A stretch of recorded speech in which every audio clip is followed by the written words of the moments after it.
ನೀರಿನ ಮಡಿಲಲ್ಲಿ ಮೌನವಾಗಿ ನಗುವ ಕಾಲುವೆಗಳ ನಡುವೆ ಶಾಂತವಾಗಿ ತೇಲುವ ಒಂದು ಚಿಕ್ಕ ಲೋಕ ಇದೆ ಮುನ್ರೋ ದ್ವೀಪ. ಕೇರಳದ ಕೊಲ್ಲಂ ಹತ್ತಿರ ಅಷ್ಟುಮುಡಿ ಸರೋವರ ಮತ್ತು ಕಲ್ಲಡ ನದಿ ಒಬ್ಬರನ್ನೊಬ್ಬರು ಅಪ್ಪಿಕೊಂಡ ಜಾಗದಲ್ಲಿ ಈ ಹಸಿರು ಸ್ವರ್ಗ ಹುಟ್ಟಿದೆ. ಇಲ್ಲಿ ದೋಣಿ ಸಾಗೋದಿಲ್ಲ, ಮನಸ್ಸು ಸಾಗುತ್ತೆ. ಮ್ಯಾಂಗ್ರೋವ್ ಕಾಡಿನ ನೆರಳು, ತೆಂಗಿನ ತೋಟಗಳ ಗಾಳಿ, ಮಾತಿಲ್ಲದೆ ಕತೆ ಹೇಳುವ ಗ್ರಾಮೀಣ ಜೀವನ. ಗದ್ದಲದ ಪ್ರವಾಸ ಬೇಡ ಅಂದರೆ ನಿಸರ್ಗದ ಜೊತೆ ಸ್ವಲ್ಪ ಸಮಯ ಕಳಿಬೇಕು ಅಂತ ಅಂದ್ಕೊಂಡಿದ್ರೆ ಈ ವಿಡಿಯೋದಲ್ಲಿ ಮುನ್ರೋ ದ್ವೀಪದ ಶಾಂತ ಲೋಕಕ್ಕೆ ನೀವು ನಮ್ಮ ಜೊತೆ ಬರ್ತೀರಾ?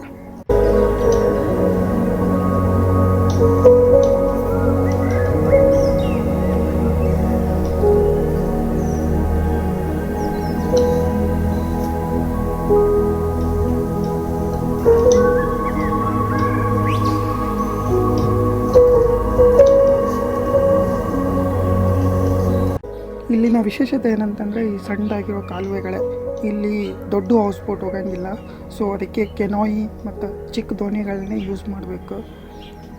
ಮ್ಯಾಂಗ್ರೋವ್ ಫಾರೆಸ್ಟ್ ನೀರಿನ ನಡುಬರ್ಕಿದ್ರೆ ಮನೆಗಳ ಮುಂದೆ ನದಿ, ಮುಂದೆ ತೆಂಗಿನ ಗಿಡ, ಬಾಳೆ ಗಿಡ, ಹಾಗೆ ಹಿತ್ತಲದೊಳಗೂ ಗಿಡಗಳು. ಇಲ್ಲಿ ಟೂರ್ ಅನ್ನೋದಕ್ಕಿಂತ ಇದು ಒಂಥರ ಲೈಕ್ ಸಿನೆಮ್ಯಾಟಿಕ್ ವಿಲೇಜ್ ಫೀಲ್ಸ್ ಕೊಡ್ತೈತಿ. ಸೊ ಅದನ್ನು ಎಕ್ಸ್ಪೀರಿಯೆನ್ಸ್ ಮಾಡೋಕ್ಕೆ ಈ ಮುನ್ರೋ ಐಲ್ಯಾಂಡಿಗೆ ಬರ್ಬೋದು. ನಾವು ಮುನ್ರೋ ಐಲ್ಯಾಂಡಿಗೆ ಬಂದಿದ್ದು ಅಲೆಪ್ಪಿಯಿಂದ. 63 ಕಿಲೋಮೀಟರ್ ಐತಿ ಅಲೆಪ್ಪಿಯಿಂದ ಮುನ್ರೋ ಐಲ್ಯಾಂಡು. ಟ್ರೈನಿಂದ Munroe island easily accessible. Munroe Thuruth ಅಂತ ಸ್ಟೇಷನ್ ನೇಮ್. ಅಲೆಪ್ಪಿ ಮತ್ತು ಕೊಲ್ಲಮ್ಮಿಂದನೂ ಬರ್ಬೋದು ಇಲ್ಲಿ. ನಾವು ಅಲೆಪ್ಪಿಯಿಂದ ಮುನ್ರೋ ಐಲ್ಯಾಂಡಿಗೆ ಟ್ರೈನಿಗೆ ಬರಬೇಕಂತಲೇ ಯೋಚನೆ ಮಾಡಿದ್ವಿ. ಆದರೆ ನಾವು ಬರೋ ದಿನ ಕೇರಳ ಒಳಗೆ local bodies election result announcement ಇತ್ತು. ಟ್ರೈನ್ ಎಲ್ಲ ರಶ್ ಇರ್ತಾವೆ ಅಂತೇಳಿ ನಾವು ಒಂದು ಕ್ಯಾಬಿಗೆ ಬಂದ್ವಿ. ಇಲ್ಲೆಲ್ಲ ನೋಡ್ಬೋದು ನೀವು, ರೋಡ್ ಒಳಗೆಲ್ಲ ಜನ ಜಮಾಯಿಸ್ಯಾರ. Result ಸಂಬಂಧೆಲ್ಲ weight ಮಾಡತ್ತಾರವರು. ಯಾವುದೋ ಒಂದು ಪಕ್ಷ ವಿನ್ ಆಗೈತಿ, ಸೊ ಪೀಸ್ಫುಲ್ಲಾಗಿ ಸೆಲೆಬ್ರೇಟ್ ಮಾಡತ್ತಾರೆ ಇಲ್ಲಿ. ನಾವು ಸ್ಟೇ ಮಾಡ್ತಿರೋ ಹೋಮ್ ಸ್ಟೇ ಇದು ರಿವರ್ ಬಾಜುನೇ ಐತಿ.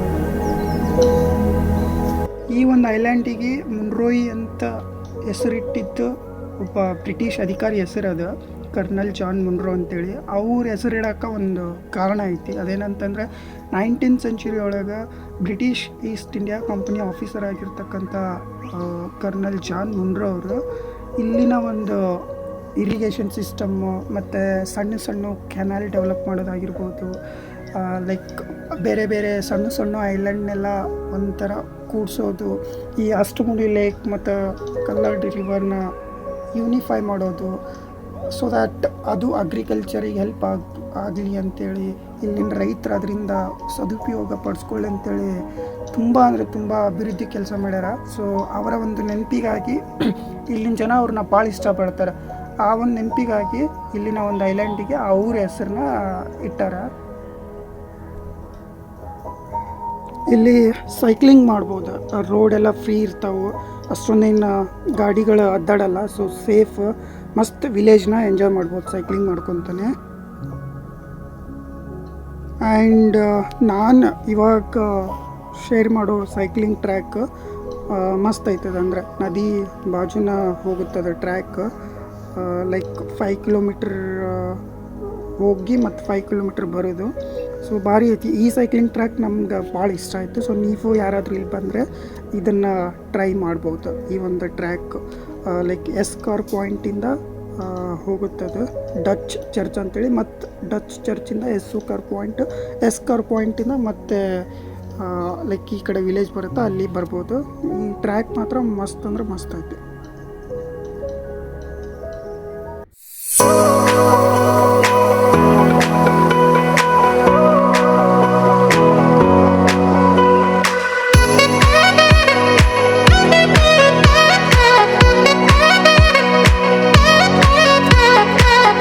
Early morning 3 hours canoe ride sunrise ನೋಡೋಕ್ಕೆ ಮಸ್ತ್ ಇರುತ್ತೆ.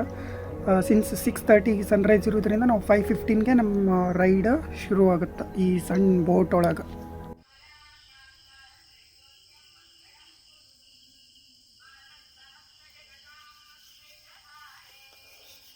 ಆಲ್ರೆಡಿ 5:30 ಆಗೈತಿ. ಒಂದು ಟೆಂಪಲ್ ಓಪನ್ ಆಗೈತಿ, ಇಲ್ಲಿ ಪೂಜೆ ಮಾಡತ್ತಾರ, ಸಾಂಗ್ ಹಾಕ್ಯಾರ.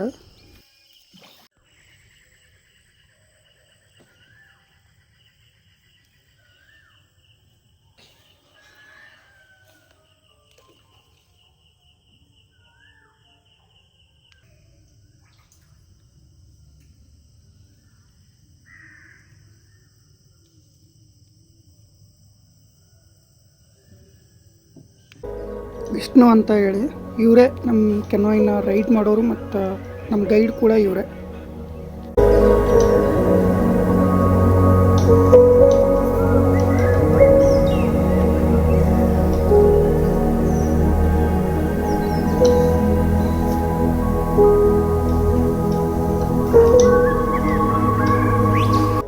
ಇಲ್ಲೊಂದು ಪಾಯಿಂಟಿಗೆ ಬಂದು ಸನ್ರೈಸ್ ಸಂಬಂಧ ವೆಯ್ಟ್ ಮಾಡಿದ್ವಿ ಸ್ವಲ್ಪ ಹೊತ್ತು.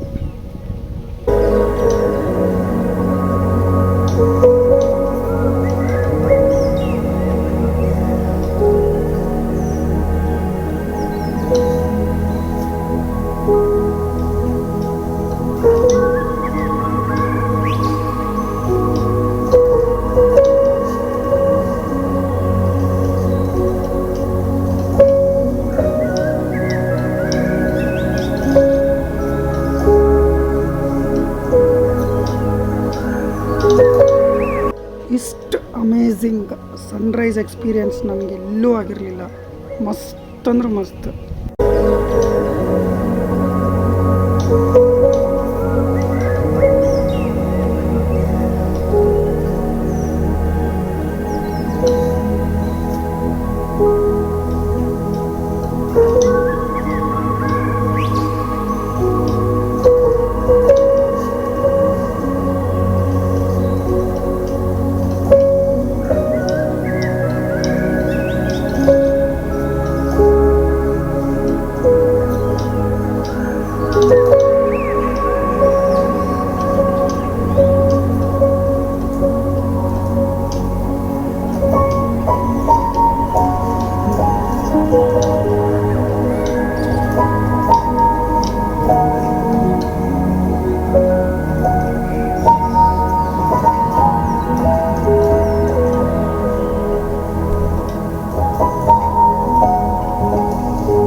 ಅವೇ ನದಿಯ ಮಧ್ಯದಲ್ಲಿರೋ ಮ್ಯಾಂಗ್ರೂವ್ ಟ್ರೀಗಳು.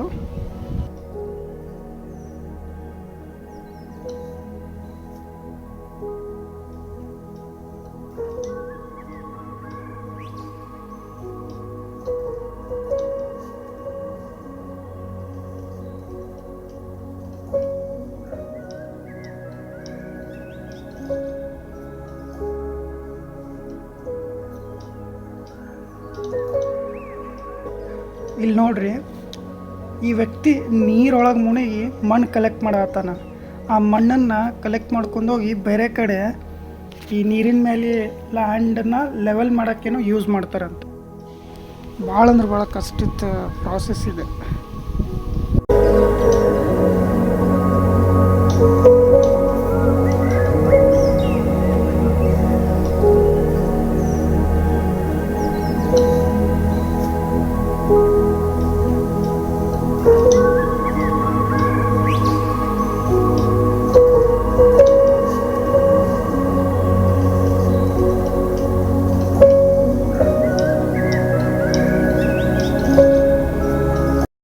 ಸೊ ಈ ಲ್ಯಾಂಡನ್ನೇ ಲೆವೆಲ್ ಮಾಡೋಕ್ಕೆ ಆ ಮಣ್ಣನ್ನು ಯೂಸ್ ಮಾಡ್ತಾರಂತ.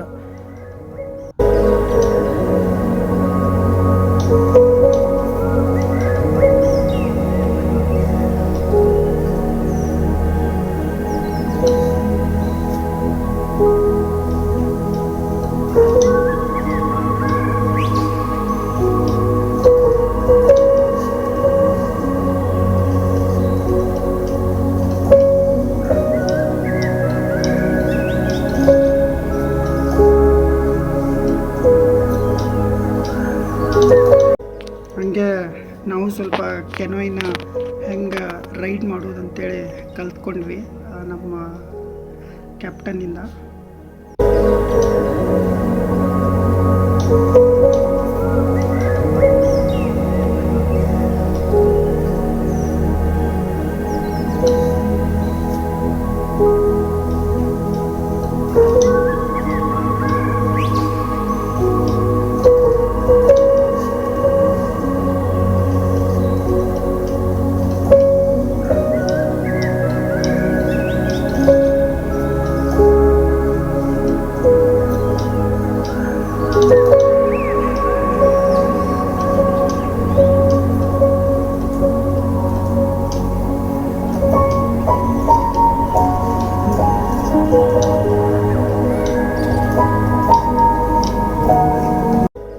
ಇಲ್ಲಿ ಫೇಮಸ್ ಆಗಿ ಸಿಗೋ ಮೀನು ಅಂದರೆ ಗ್ರೀನ್ ಕ್ರೊಮೈಡ್ ಅಂತೇಳಿ.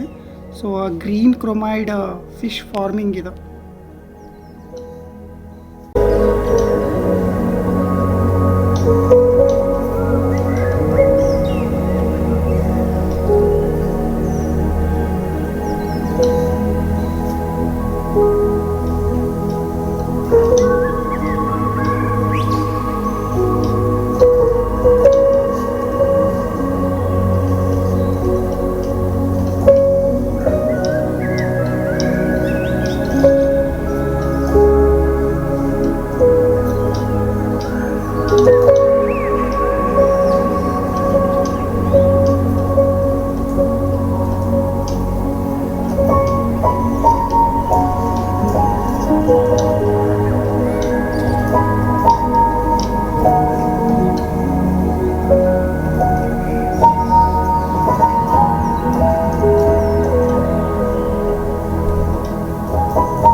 ಇಲ್ಲಿಗೆ ಮುನ್ರೋ ಐಲ್ಯಾಂಡ್ನ ಪ್ರವಾಸ ಕತೆ ಮುಗೀತು.